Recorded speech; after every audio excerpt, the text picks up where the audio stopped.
Ladies and gentlemen, welcome to the Fat Salad Podcast. Wow, it's been a couple of weeks since we've hit some harmonics like that. I mean, how does it feel to say those words again? Blow off the theoretical cobwebs. We're back in the saddle. Back in the saddle. Ain't got no cobwebs. Tell you that much. No. What's been going on? A diggy dog. Me, well, we had a small hiatus. I think that's Petit. Yeah, very small. Due to a concussion within the band, that led to a week or so off the podcast because I would have chatted more shit than I usually do on this kind of platform. So we thought best leave it a week. That and I couldn't string two sentences together. And we also have a new philosophy. And that is?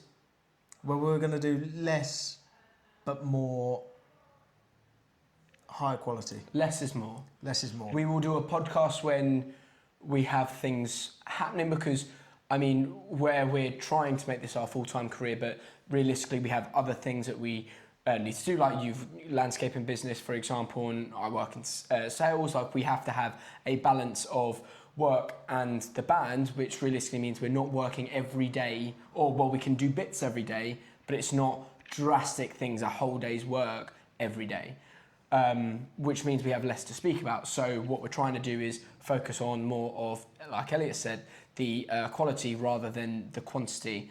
And hopefully that resonates well with all you guys who are listening. I mean, the last episode went down a storm, so hopefully you guys keep listening.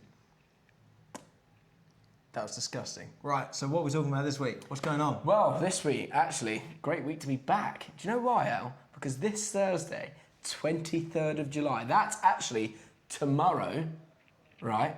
Yeah. That's tomorrow. Correct. We will be playing a gig at 93 Feet East. Boosh! Boosh! Boosh! Boosh! Yeah, but insert gun sounds to that. I don't know why you did that, and I don't know how I feel about it. I'm but excited. Yeah, I can tell. It's good, yeah. But yeah, 93 Feet East, we return after the last time we were there. And Elliot, I don't know if you want to care to elaborate a little bit more on the reasons that 93 Feet East didn't go down as we planned. Well, let me elaborate. Basically, last time we played there, we had a few problems with sound. We had an amp that pretty much blew up. Then the bass guitar just wasn't working. And then we had a sound engineer basically just telling us to play. And then no sound was coming out. And then what sound was coming out was horrible. It just sounded crap. With Aydan's lyrics on top, which may have made it better or worse, I don't know. And the hardest part was that we were aware of it. yeah, And we tried saying we don't want to play, we'll stop until this is sorted. And the guy didn't come on to try and sort it out or anything, did he? To be fair, it was a good learning curve for us because really we should have put our foot down and just gone, look, this is a shit show. Like, But we're not going to play this, yeah. you need to sort this out because we've done everything correct. We haven't done anything wrong. Yeah, it was their DI box and all that. And then at the last hurdle, you've let us down. And like the amp that broke, they were like, oh, but there's like nothing we can do. And I was like, there's another amp like right there. There's like, literally just plug that in, mate. Yeah, just plug it in, turn it on, switch it over. Mad. And then take you 3 seconds. the promoter, obviously they've got a relationship with the venue, so they didn't want to get too involved.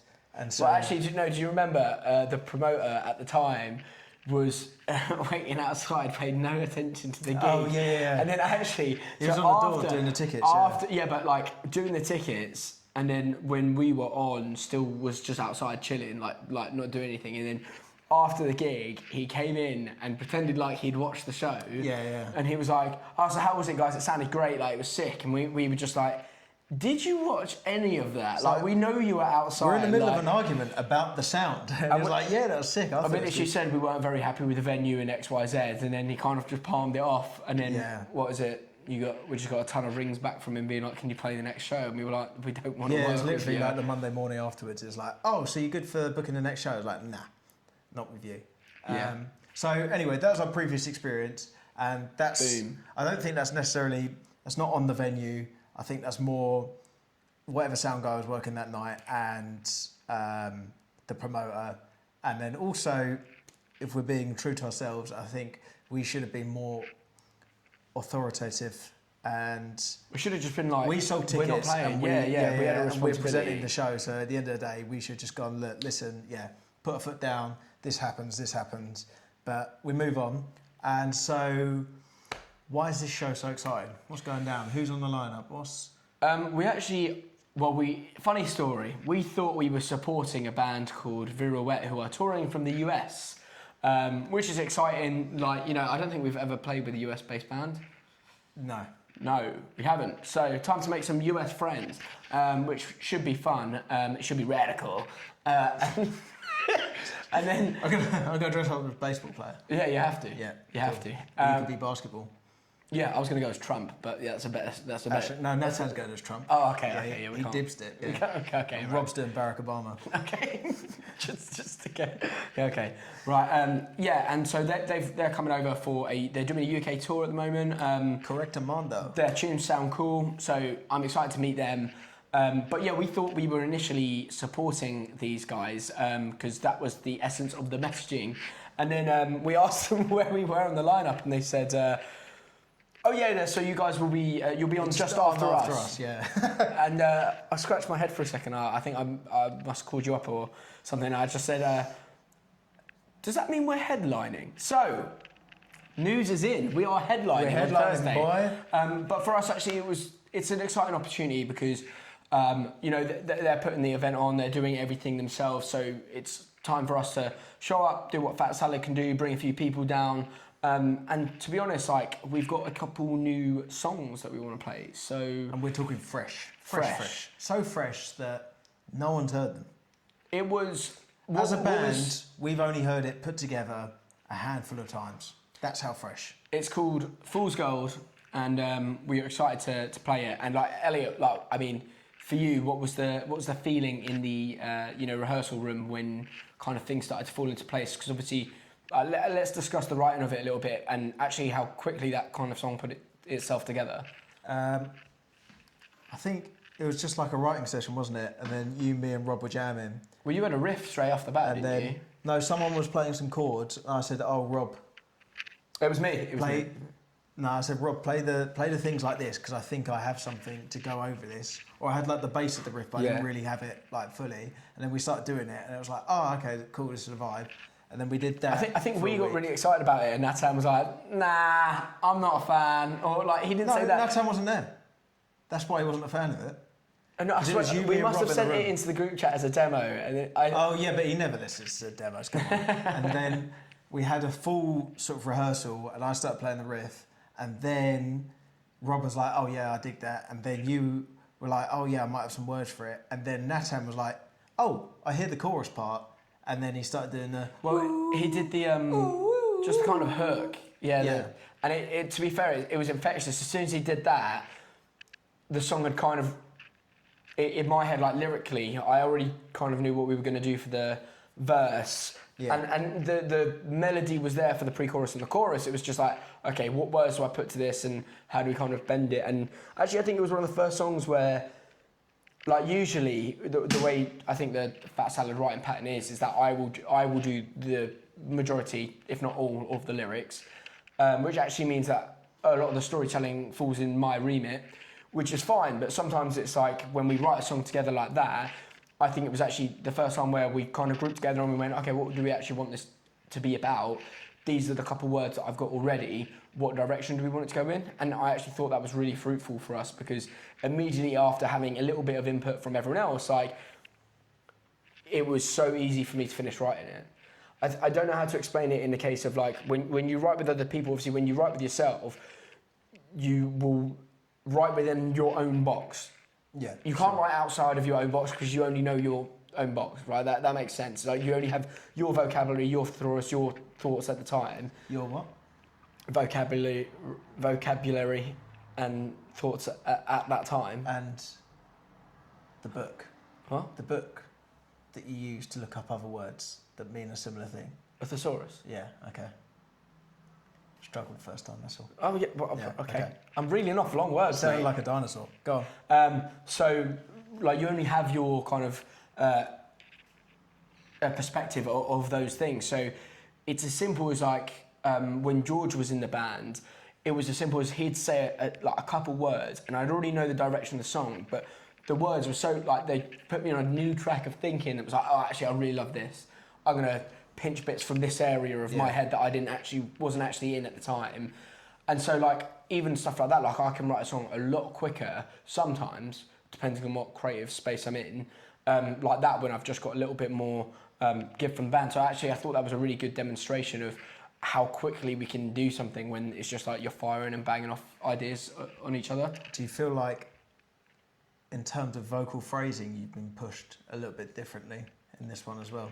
I feel like that's naturally come about, to be honest, because the way the song was going, I wanted to play around with it more because there's a lot of linearity. It has to, yeah. To linearity? Linearness? There's like repetitive patterns. Yeah, within it. So I think the vocals needed to do more to make the song entertaining, and it's really paid off already. So there's a lot more falsetto than I've probably ever used in a song there. So I think that's going to be one, like a good challenge for me to vocally practice, and then two, just like a new dynamic to play around with. And I think it's getting to that point where, you know, I've written enough songs, I've sung enough that it's like, okay, let's really start pushing what we can do with the song at hand. And I think that's going to make a massive difference when it comes to like making a hit. Do you know what I mean? And there's big potential in the live arena for the performance of this song. I definitely think so. You don't have a guitar, which is something we've not had before. I think we have done it before. We did it for Stone Cold. Actually, we did it for Stone Cold at Kendall Calling. Oh, true. For half of it. For half of it, yeah. And that was pretty fun. And the whole half of it also felt like a run up to watching you put on the guitar as well. Yeah, probably. Because the audience don't know it, but we know how tough it is to like, all right, be in the right place, but look natural, not like you're just like walking to the guitar, like, not like you've planned it, but also trying to be casual about it, but get it on. And then if you get it on and you fuck it up, it's hard work. It's like a whole thing. It's actually like, so for us, playing that song, it was like watching you. You were probably stressing, being like, he needs to get this on. We were enjoying the stress you were going through and putting it on. That's what I mean. So well, it's like the whole run up. Because I'm singing, I've then got my hand on the guitar, I'm then positioning myself, and then while putting the mic on, I've then got to put this on and then start playing in time. Well, on the beat of, I think it was the second chorus coming actually on that song. So I sing over that kind of bit into the second chorus. Yeah. So while singing, I've got to put it on and then get everything like kind of sorted and the pedals on. So like, to be honest, that is quite a stressful situation, but it's quite fun. But yeah, no, I think it's going to be thoroughly refreshing to be able to do a full song, just me and the mic. I feel like the energy, I'm going to, you know, blow some damn foreskins off. Really? I'm not sure I'm allowed to say that. Now you have your hands available, you're going to blow some foreskins off. Interesting. Okay. Be like little hula hoops left on the floor. So when we agreed to this show, because it's sort of between releases for us, and we were supposed to be supporting initially. Yes. We agreed it was going to be more experimental. 100%. What attributes of experimentation or pushing ourselves do you think you're personally going to be bringing to the show? And then I'll tell you mine. I think crowd engagement's up there, and I think that's kind of emphasised by the single release and not the single release, sorry, the new song that we're going to play. That in time with kind of like just doing a little bit more with what I have when I am playing. What's that mean? So like when I'm playing, I don't know. That's what people with small when release I say like, it's the motion of the ocean. Okay, yeah. Yeah, I just mean like when I'm playing and stuff, like I can do more to kind of make like eye contact with people, do X, Y, Z while I'm playing to make sure that they're actually engaged. And I think that those are kind of the two main things for me. I think like the gig on Thursday, like it's a whole new song, whole new lyrics, and we've only played it a couple times together. So for me, the actual focus for the rest of the week is like, let's get this song absolutely nailed, get the lyrics sorted, because I don't want to be getting those wrong. And what are your main goals? My main goals, my learning objectives. Your LOs. I'm just going to tear it apart, mate. That's what I'm going to do. What does that mean? Don't know. Like you said to me, what does it mean? No, I think I'm going to embrace the wireless nature of... Are you going to meditate mid-show? Everyone's been asking. Everyone on the interweb has said he might meditate through the show. My dear boy, the show is a meditation. Yeah, but everyone's asked if you're going to like... I might do. I might do in the ecstasy zone. Sit down. I might just press the delay pedal and just watch the magic happen and just zone out. Everyone said you're going to meditate for 3 days before the gig, so starting from tonight actually. And then by the time you get to the gig, you're going to be so in tune with the wavelengths of yourself and the guitar that you'll be able to play it telepathically. You might think I'm not at the show, but it's because I'm my guitar. I think it'd be insane. I will be the guitar. Ghost guitar. Exactly, yeah.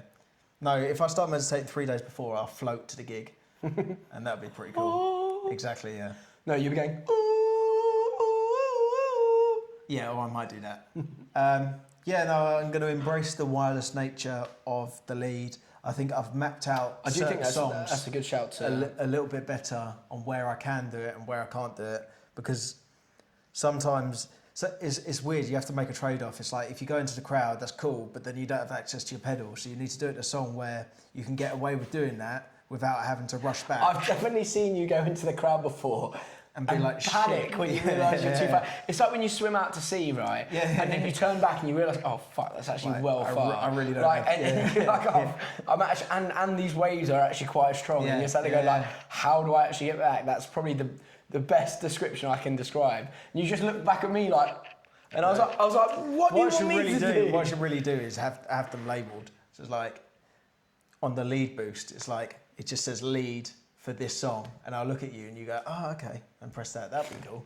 I'd just turn it off. But or get a remote control thing. No, that would be a there. good chat. If you just put like, oh, falling off your tongue, this pedal. Right, just press that pedal when it's time to press that pedal. Yeah, if that's what you were panicking about, that'd be well easy. So I think that's what I'll be doing, and then what do you same think? as always as well. I think me and Rob are getting better and better at it in terms of just like... You guys were kissing last gig, weren't you? Yeah, well, we do a bit of kissing, some tongue stuff, but it's mainly about, obviously, getting the audience as engaged as you are, and you have to give off that energy, and then sometimes we wait too long, or I've waited too long, and it's like, oh, like the gig's almost like done, and I haven't done my job to get everyone in the right headspace for having a big old party. Where really it's like the first song you have to come on and you almost have to get over the fact that you're like playing on stage. Not that like you get nervous, but like the first song's always a bit like you're testing the waters, but it's like you have to blow that straight out the water. I don't think testing the waters, it's more gaining the trust from the audience, isn't it? Yeah, but you almost have to... asking permission to fucking blow their minds. But that's what you're knocking on the door at that point. But great bands don't ask permission. They're like Vikings. They kick down the door and they're we're having a fun time. We're going to go drink Norse beer. Yeah. On that note, do you think we do that enough? I think there's been gigs where we've done it and with tremendous success. I think there's been other gigs where we've accepted the fate that the audience have given us, just by like the nature of the night, how people are feeling, which you can't control, but you can control that by coming with the right energy.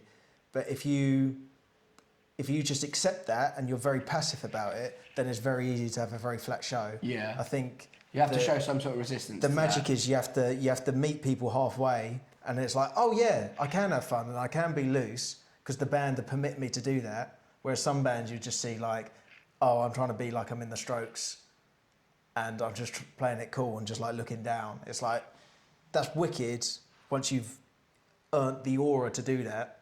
But I feel like as an unsigned band, like selling X number of tickets, it's very hard to win an audience that way. Not impossible, but it's very hard. What are we doing this show to then not ask for permission, would you say? Well, the previous things. Oh, and we're opening up with... Well, we just changed the set list. We're not going to spoil it, but we're opening up... No spoilers! Yeah, we're opening up a little bit different just to sort of set the tone straight away. Yeah. Which I think is a good move. We've done it before, but it never really stuck, but... I think it's... Did you say you're opening with Thunderstruck? We're opening with Thunderstruck, yeah, that's right, yeah. And I'm going to dress up as a little boy in school uniform, yeah. And I'm just going to smoke about 30 fags beforehand. We can see how we go.